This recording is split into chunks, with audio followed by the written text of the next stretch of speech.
Right, thank you for taking time for watching this video that you're about to watch. Now, I'd love you all to subscribe to my channel. Let's get the subscribers up. But one of my favourite and most loyal subscribers is one of my daughters, who she's just made this for me. Look at that. What does it say? Subscribe to Colin. So what do you want the people to do? To subscribe to my daddy.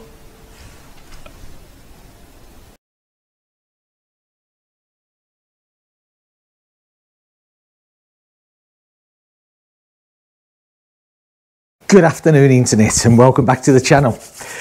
It is, what is it? It is Thursday, the 1st of February. Another wet and windy day. Although the temperatures, again, not too bad. Let me just turn it around here just a little bit. Right, so I haven't really done much. It's not been riding weather. I thought the new helmet might have arrived and have a look at swapping everything over on that, but it hasn't, so there you go. Probably due to most of our main routes in France being turned into fields by the farmers, God bless them, who their protests are slowing everything down, but still, never mind. Okay, so, and do you know what, just a quick thing which is nothing to do with bikes. Anyone that follows me knows that I live in a pretty rural area of France, and of course it doesn't matter really where you live in the world. If it's rural, the internet, or our internet, it's absolutely awful. I mean, it really is. If we go via the phone line, our speeds are terrible. You can't even watch a YouTube video. It just buffers and buffers and buffers. Anyway, so about 7 or 8 years ago, what I did, I put up an outside antenna, which then runs down to a box which is just through in my little officey bit, and that boosts our mobile signal. So our phones that receive the 4G or 5G signal, which is boosted by this system that I've got, and then we use our phones, we turn on our hotspots, and this is how we get our internet with computers, or streaming, or the kids game and all that. And it's great, it's run absolutely brilliant. But for some unknown reason, the last sort of 3 or 4 months has been awful. Our speeds have been terrible. For instance, uploading a video to YouTube on my channel can take 40 plus hours. I mean, it's a nightmare. So basically what I have to do is, I sort of do the video, edit the video, then I have to get my car, drive 20 minutes, sit under sit under one of the one of the mobile antenna stations, whatever you call them, and upload it from there. It's great. Bit of a pain in the backside, but okay.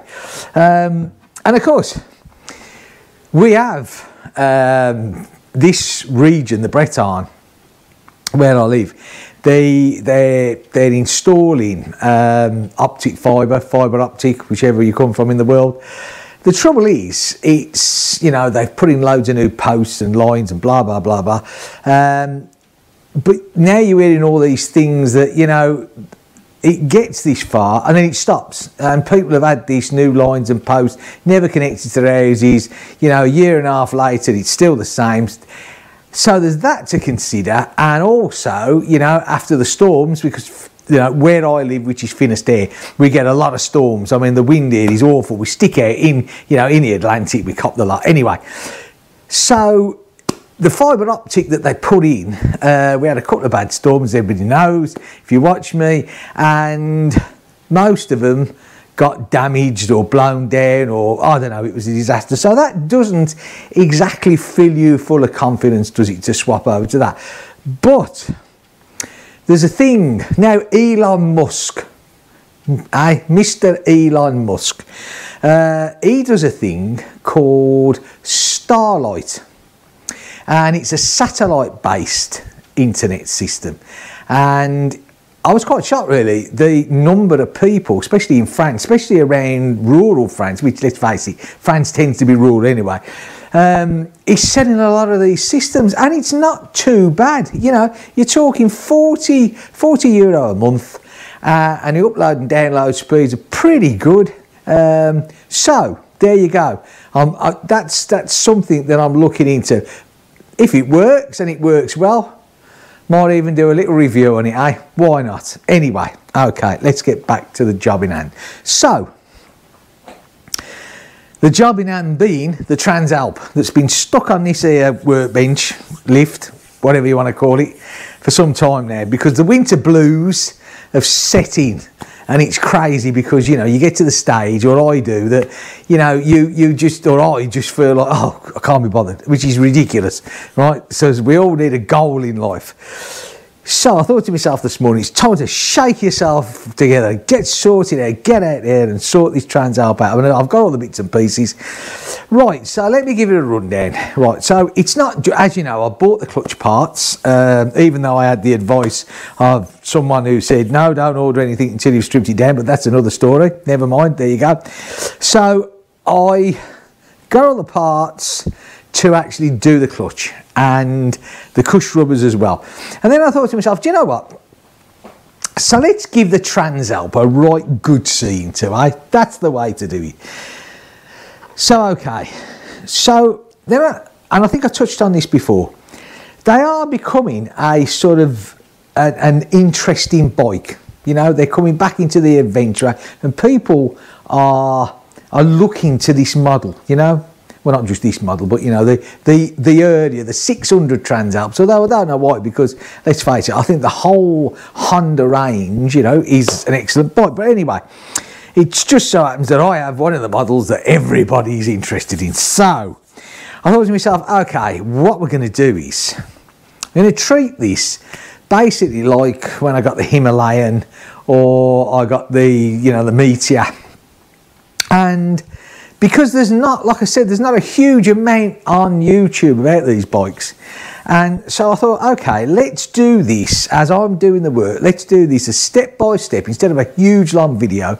You know, let's do this as step by step, taking it all apart to get down to the bare essentials of what we're going to do. And what I'm going to do is, right, once it's all skeletonized down, is we're going to do the tappets. That's one of the important things. I'm going to check the tappets, although they should be pretty good. So the tappets are going to be checked.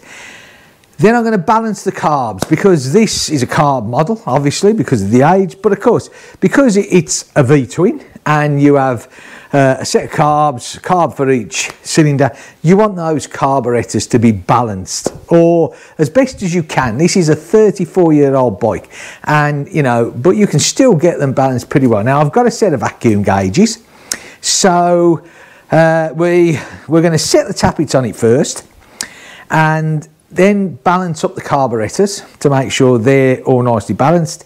And then when all that's done, we're going to change the clutch, and we're going to do the cush rubbers. Okay, now stay there a minute. One thing I did do is, even though I'm suffering the winter blues, if I can get this off here, which doesn't look too good, right, there you go. Obviously, when I do the balancing of the carbs, the engine's got to be running, obviously, because if it wasn't running, you couldn't balance the carbs up. And of course, you need the fuel tank off to be able to balance the carburetors, because you've got to go through the air box. There's a little hole, you put a long screwdriver in, and that's how you balance your carbs up. Right. So of course, but with the fuel tank off, there's no fuel, is there? Obviously, right? So hence the fact I've made this up, so this is just, as you can see, it's a screen wash, which I cut this out, and then in the bottom here, put a rubber flangey thing and a bit of petrol pipe. I have tested it, it doesn't leak. So then that will be hung up from the ceiling, and then that gives us fuel to carry it out. Eh? Who's a clever boy then? Right, okay, so put that there for now. So, okay, so that's the plan of action. Now, last year I actually fitted a set of coils on this new, a set of NGK plug caps and leads, and 4 new plugs. So I won't be changing them. So yeah, that's the plan of action. Now, okay, let's just turn you around and let's do a little bit of what we're going to do. I think we need to lower this down a bit. Okay, now, these bikes are, the seat, it doesn't come off with a key. It doesn't come off with a key. So, we have to remove the two side panels to remove the seat. And then what we want to remove then is this front fairing here, either side. Now, we can leave on all the front cowling. There's no need to take this off because the work that we want to be doing is all that way. Okay, now some bikes, taking bits and pieces off them can be a bit awkward. Now, this one, the Transalp, isn't. In fact, it's quite good. So, this fairing here, or side panel here, this comes off. I'll just take that. There's a screw in there, and obviously there's one on the other side. So you take that off each side, and then there's two rubber bungs that pop these out. So let's get those off first of all. Yeah. Now, this on this bike is removable by a 5mm Allen bolt, hex bolt.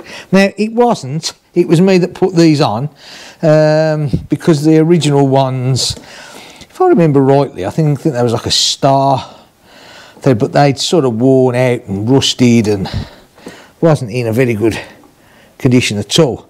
Right, hang on a sec. Let's just get one of the magnetic trays so we can put all the bits and pieces in. Okay, so I'm going to take that one out there, and literally all you got to do is just get this and pop it out. Yeah, pop it out there and pop it out there. It's as simple as that. Okay, two poppers. Yeah, hang on. I just need to put these down. I am going to put all these away, but as we're doing this, we'll go along and I'll just put it there. So there's the one it goes into. There's the other one it goes into. As you can see, I always put copper grease, which I said, and it's there. And then you've got your little screw there. So, okay, let's go around the other side. And we do exactly the same here again. So basically, back down to this.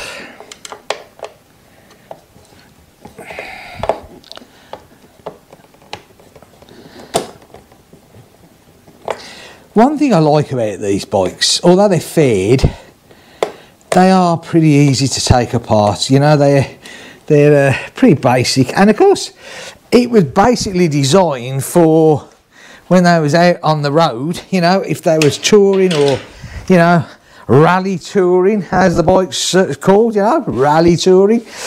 It's pretty easy to sort of take it apart and work on. So again, basically pull that one off there, pull that one off there, same again, yep. And there we go. I'll just put this one down a sec.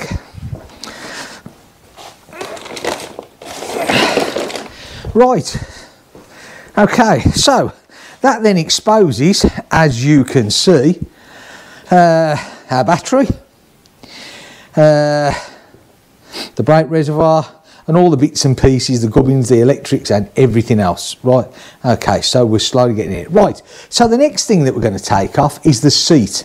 Now, the seat, again, is literally 2 bolts, yeah? And that's it, that's all that they are, which I haven't got. So I'm going to get them right now, before I get too carried away. I normally get things ready.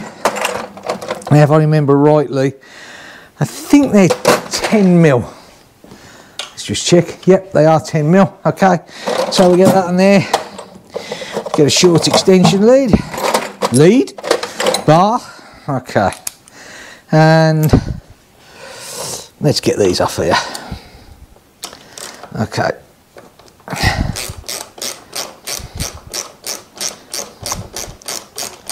the one thing that we're going to have to do is all this exhaust system is going to have to be removed, because we want to get, obviously, the clutch housing cover, okay, which is this here, has all got to come off.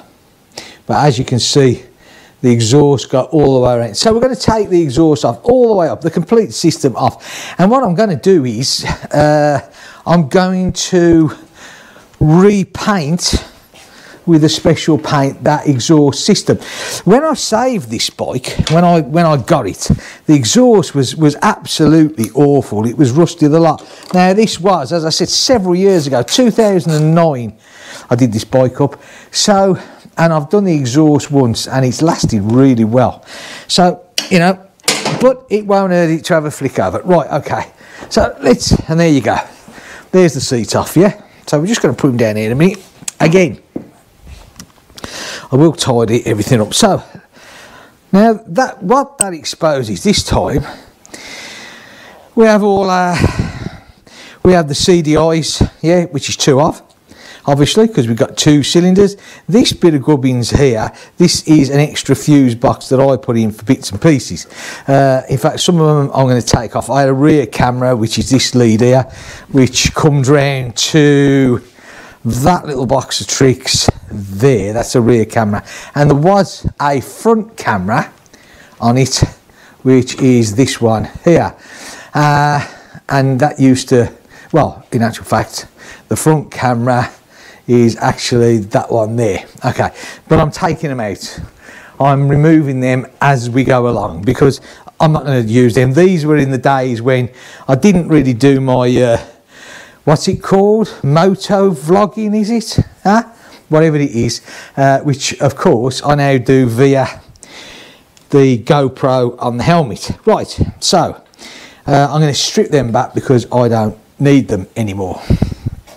All right, so what we're going to do now is we're actually going to get off the side fairings. Now, hold on just one sec. So this one, this fairing, as you can see, we have our fuel tap on it, yeah, okay, which is switched off at the moment. We have an on, fuel off, and a reserve. The good old days all come back. Now this lead here, this is the vacuum lead, yeah, so that sucks in from the engine, that's attached to the fuel tap, and that is what pulls the fuel out the tank.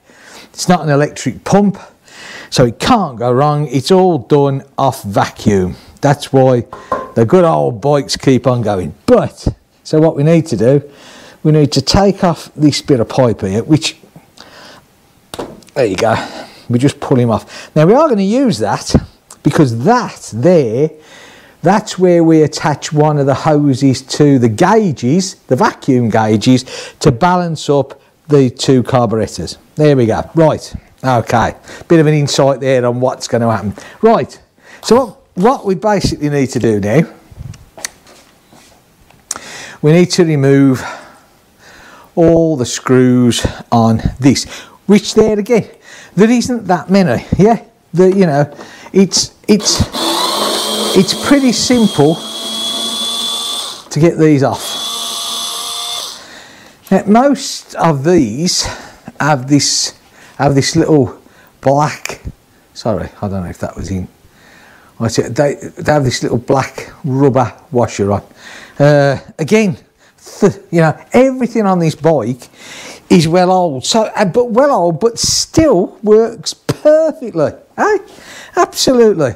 I mean, this is the build quality of the older Hondas, you know, and it's just nice when you have something that is old and still functions well. I mean, you know, I could be describing myself there, but yeah, I'll probably shut up. Right.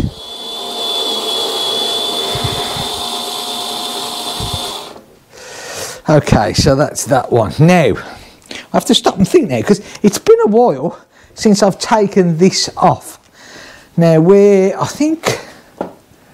do think that there's a front one somewhere, or is that after we've taken this off? Possibly not. Okay, but we shall see as we go. So we're just going to put him down there in a minute. Now a lot of these are literally, they pop on and off as we go. See, there's a lot of poppers. There's a lot of poppers, but there is here, and I'm just going to have to look. I don't know if you can see this.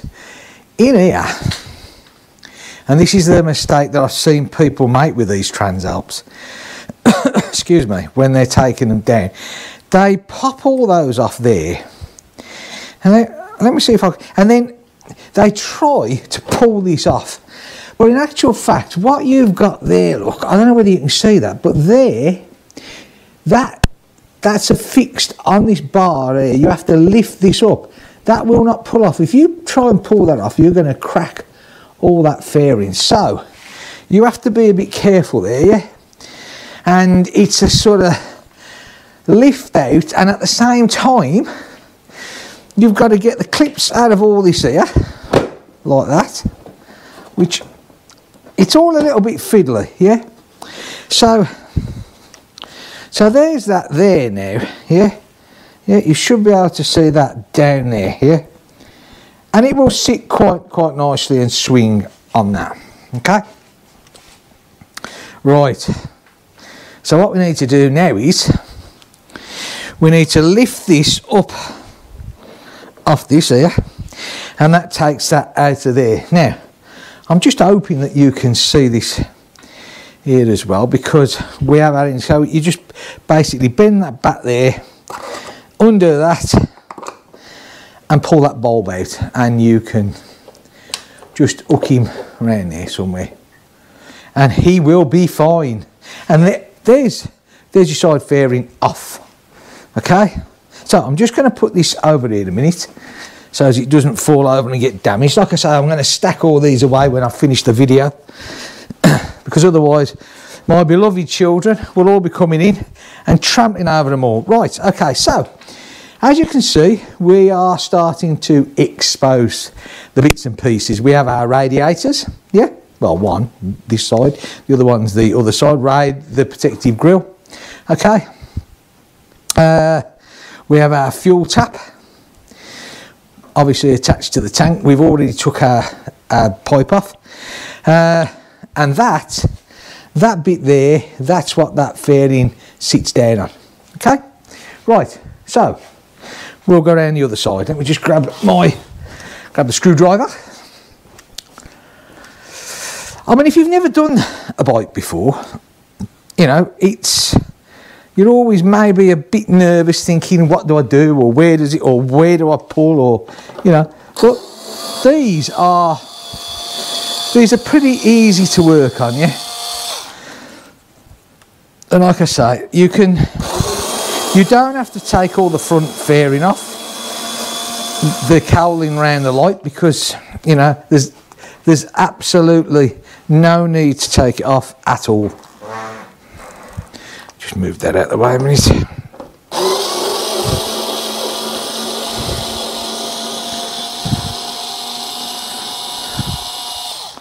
Okay, so let me just put this down here like that, and then it's the same thing again, yeah, literally the same thing again, just a case of being a little bit gentle, yeah, just lifting this, popping it off, yeah, like that, okay, getting these front clips out here as much as you can. Again, just that, you know, you have to, it's plastic in it, so you can bend a lot on that. Again, you know, we have that bracket down there, yeah, which it's sat on, so we need to pull this up here, slide it off like so, yeah, and again we need to remove this clip,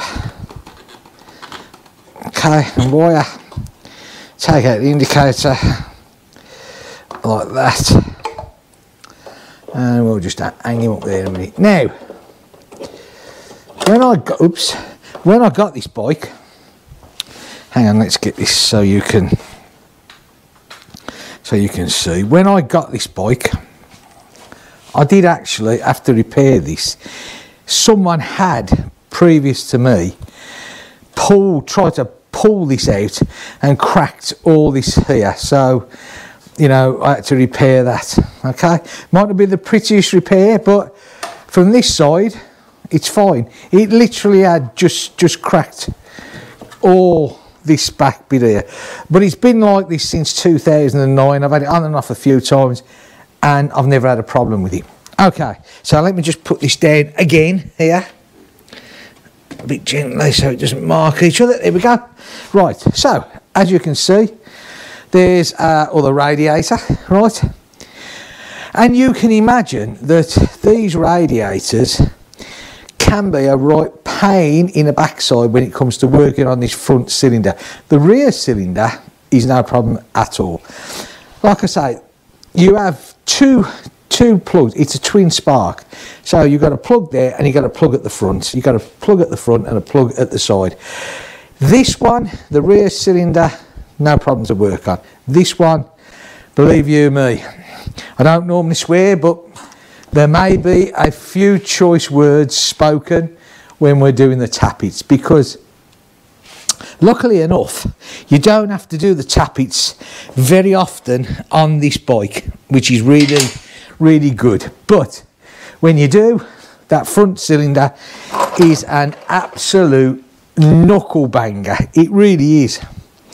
You know, you struggle to get in, but still, never mind. Such is life.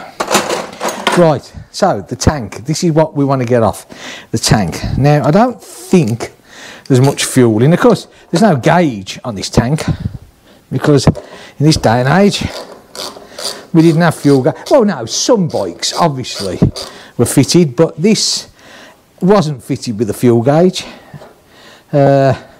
So yeah, right, okay. Now let me just walk round here. Now, obviously, years ago when this bike was made, there wasn't these quick release for the petrol, which, let's face it, I think every bike that's made today has the quick release valves on it. And so, but I fitted one on this bike. I bought one from a dealer and I fitted it on. And I don't know, let's see if I can show you.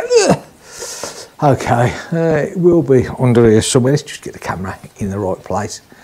Okay, so there it is. That's what I fitted on, right? Now, the good thing is, hopefully that's picking that up and it's in focus. So basically, that's really all you've got. There's a couple of breather pipes which will get to put. Now, the good thing is that you can literally, these are cheap because they're not high pressure, they're not injection. The ones on the modern bikes with fuel injection, these couplings here are a lot more expensive. I mean, okay, it was probably I don't know, maybe 8-9 years ago that I actually fitted this, because I got fed up of every time that I took the fuel line off, you know, you had to, there was no way of shutting it off, and it, you know, it was just a pain in the backside. Anyway, so because it's not fuel injection, you don't have to have the high pressure one to fit it on.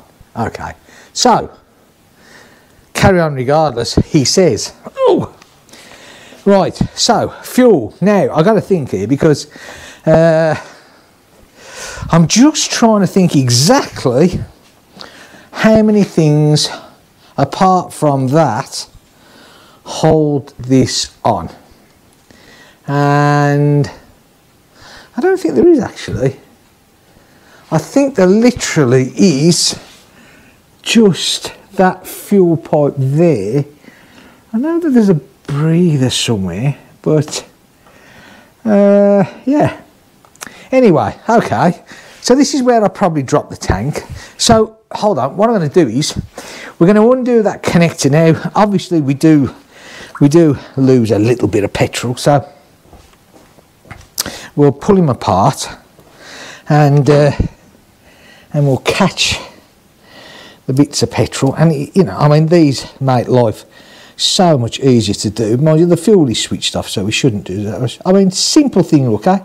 Best thing that I ever bought for this bike. Makes changing things so much easier. Right, okay, so now let me get up here, and like I said, I can't quite remember. No, that's it. That's it. That's as simple as to get this off. Yeah. Now here's a bit of a fool that I've been, because I've took this off and okay, it can go on the rubber mat here, so it's not the be all end all, but I normally get something ready for it. Right, okay, now that's it. That's how quick and easy it is to strip this bike down. Well, when I say strip it down, I mean get it now to a workable position, yeah, to what we want to do. So that really exposes quite a lot. So, okay, without wanting to trying to sound clever, we have our coils, yeah, our coils there. Okay, we have this here is our airbox. We have another set of coils at the front, which is a bit more difficult to see. We got, so these are the coils for the rear cylinder, and you've got two more coils at the front for the front cylinder. As I said, all these were replaced last year. Yeah, these, as I said, these are your CDIs.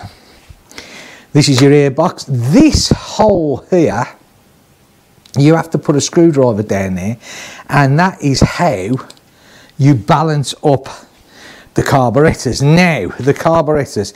So when I got this bike in 2009, the carburetors, they were literally in a right state. And let me maybe just explain a little bit to the reason why they were in a right state is because obviously these are fitted on here.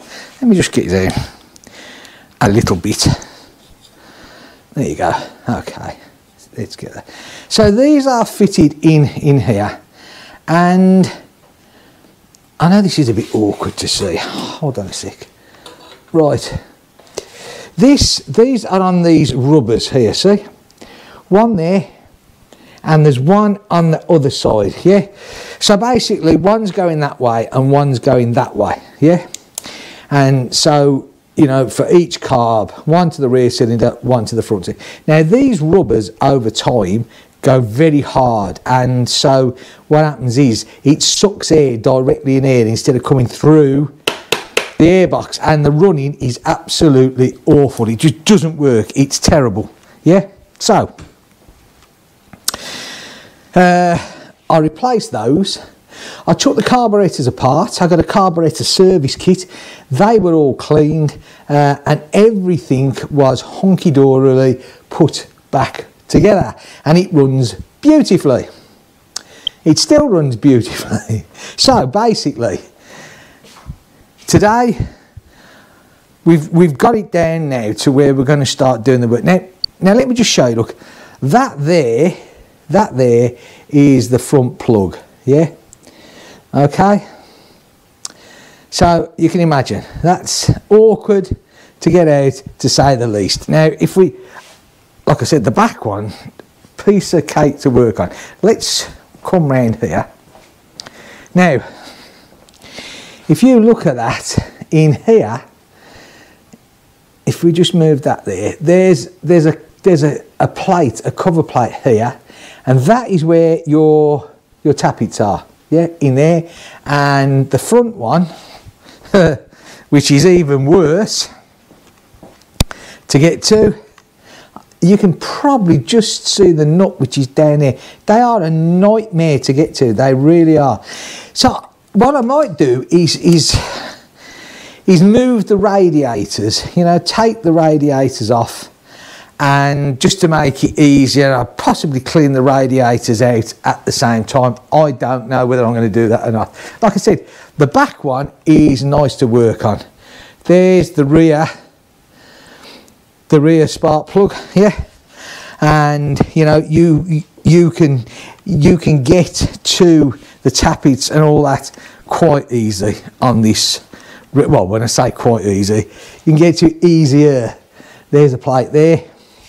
And then the other one is at the back here, but when this airbox is off, it's an awkward job.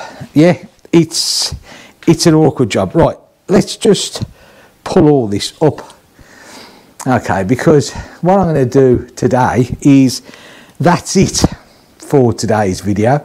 The idea was, and I'm going to try not to fall over the tank. Oh, I think we might be in the wrong direction. Okay, so the purpose of today's video was basically just to get this down to that. It is easy. I mean, it's taking the fairings off of these bikes and getting down to the bits and pieces that you want to do is not too bad. I'm going to decide to what I'm going to take off, to how easy it is I'm going to make it to do the tappets, because it is difficult to do the valve clearances on these bikes is awkward. I've got big hands, you know, and I say this about a lot of jobs, and that doesn't help because you try to get in there.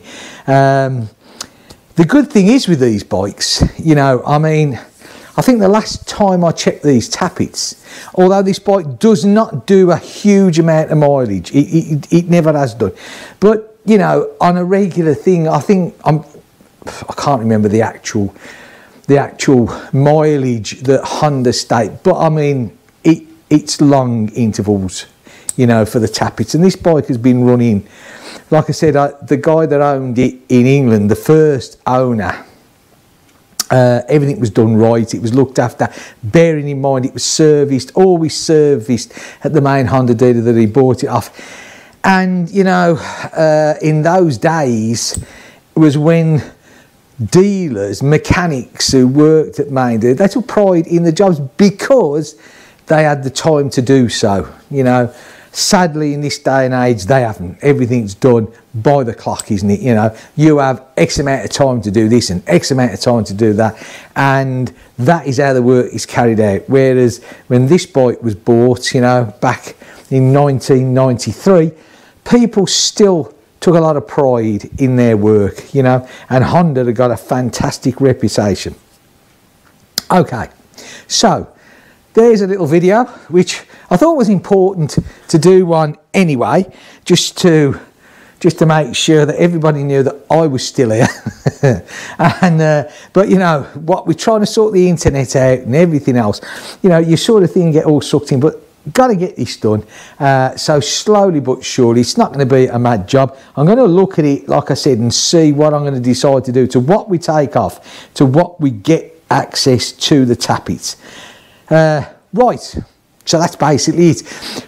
If the helmet arrives, which I really thought it might have been here by now, although it really doesn't make a huge difference to me going out riding because the weather is not nice at all. But what I have done is my old helmet, the Shoei, I've taken out everything off it. So that's all got to be like reinstalled in the new helmet. I thought to myself, do you know what? It's a job I don't like doing. You know, when you're taking off all your new chin pads and that, you're always worried, you're ripping things off and, oh my God, what's going to break? And I thought, do you know, because I like to do videos and show people that things go wrong, and trust me, if anything's going to go wrong, it's going to be when I reinstall or try to take apart this new helmet. So that should be a bit of fun. Could be an expensive bit of fun if I slip, but still, never mind. Okay, so I think that's about it. Anything else? French farmers, come on, you must have heard the news. They are going absolutely, we have got muck spreading machines firing loads of cow dung over loads of buildings. We've got the main roads in and out to us, not main roads, but as in our motorways. The farmers have just turned them into fields. You know, they've just dumped loads of soil on them. They've even flattened them out. It's jolly decent of them. But yeah, okay, support your farmers. Hey, local produce. I mean, come on. Right, that's it. I'm going. I hope you're all well. I'll catch you in the next video, either with the helmet or a bit more on the Transalp. Look after yourselves. I was going to say something else then, but it totally slipped. Old age is creeping in. Take care. See you soon. Bye for now.